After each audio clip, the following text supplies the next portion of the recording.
So today I want to close out my God as Curator series by talking about the butterfly effect in Scripture. But before we go there, I want to start with the original question that was posed at the beginning of this series.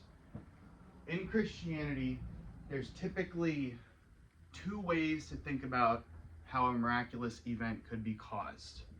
The first one would be a model of determinism, wherein God is in control of every factor leading up to, during, and preceding the event in question. The second would be a matter of episodic interventionism, where God comes down and miraculously makes something happen that otherwise would not have happened. So what I first proposed in this series, taking a look at some principles from chaos mathematics, is that there could be a middle road to explaining this phenomenon. And I posed the example of a Christian couple who was walking along a beach, and the man gets down on one knee to propose, and just as he does so, a massive wave crashes on him and he gets soaked. So if we assume the wave crashing was God's will, the couple still laugh about the story to this day. They say that not even God could have prevented them from getting married, etc. If that is God's will, let's run it through the two models to describe it that we have previously explained. So if it's a model of episodic interventionism, this means that the ocean was proceeding lawfully, and then God came down from above and created this perfect wave to crash on the couple.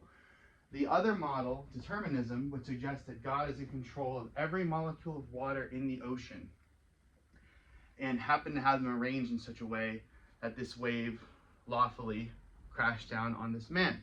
But I'm proposing the middle path, and it all comes down to the specific action of this innocuous fish. And I have a friend who's been following this series, and she has been trying to convince me to name this fish. So I let her do the honors. The fish's name is Philip. So if Philip the fish is swimming along a mile offshore from where the wave crashes, and he happens to turn left instead of right, this small act perturbs a couple water molecules, sends a bit of energy going in a different direction, and then this change cascades forward until we ultimately see the perfect wave crash that soaks the guy. So if we apply that model, God providentially only needed to act in that one specific instance to turn Philip the fish left instead of right.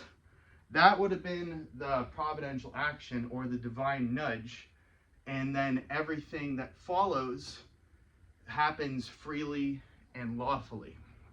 And that's an example of the concept of sensitivity to initial conditions, which is where a small change at the beginning of something can have drastic implications as you move further down the line.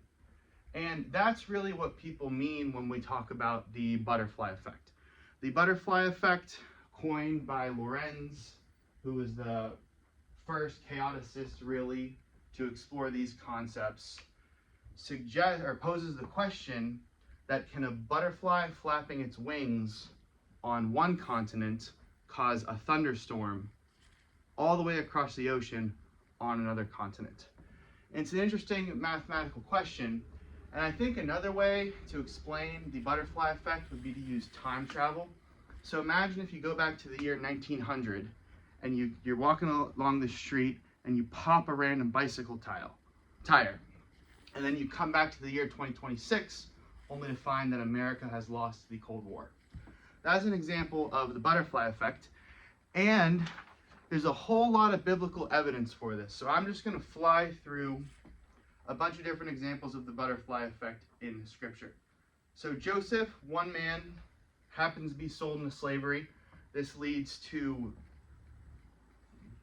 saving Egypt and giving the Israelites a place to live.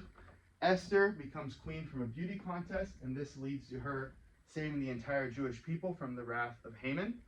Daniel is captured while the Jews are under exile, and this leads him to become a prophetic prophet during the period of Babylonian exile. David and Goliath, David wasn't sent there to fight Goliath. He was actually sent there to deliver lunch to his brothers who were fighting. And that put him in the right place to face Goliath, to win, to rise as a national hero, and then ultimately become king of Israel. And the Davidic line, as we know, leads to Christ.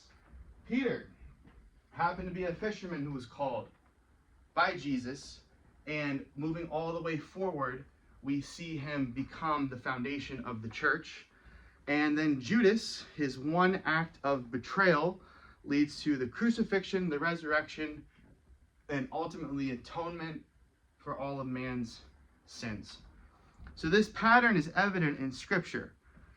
We have a small change that causes everything. And if it had gone differently, we'd have a completely different set of Scripture. We live in a completely different world.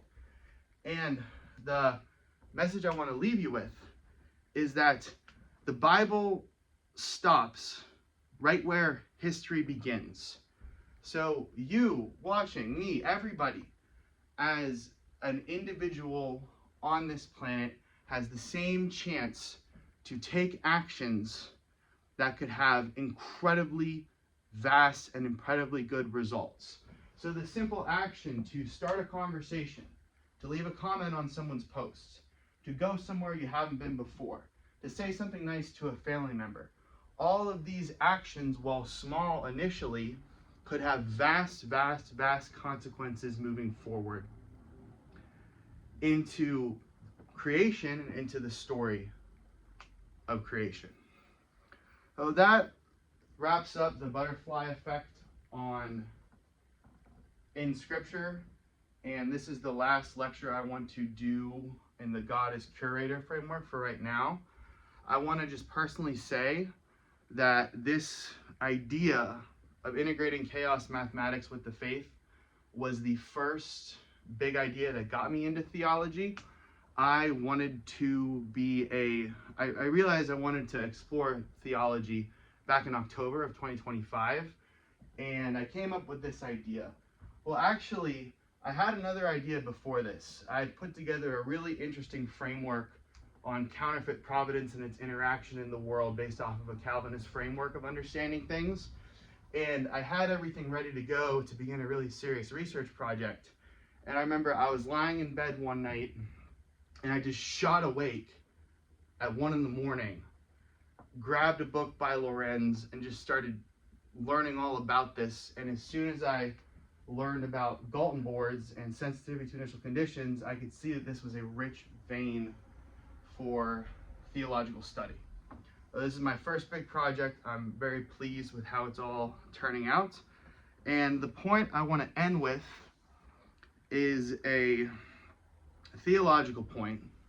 And we're going to go to Job chapter 38. This is when Job speaks out of the thunderstorm. When God speaks out of the thunderstorm.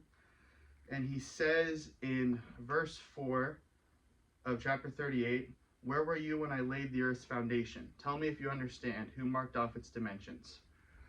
And we see God in his speech to Job, in response to Job's request for answers from God, he presents creation as this beautiful, complex, mystifying, terrifying system that man inherently cannot explain.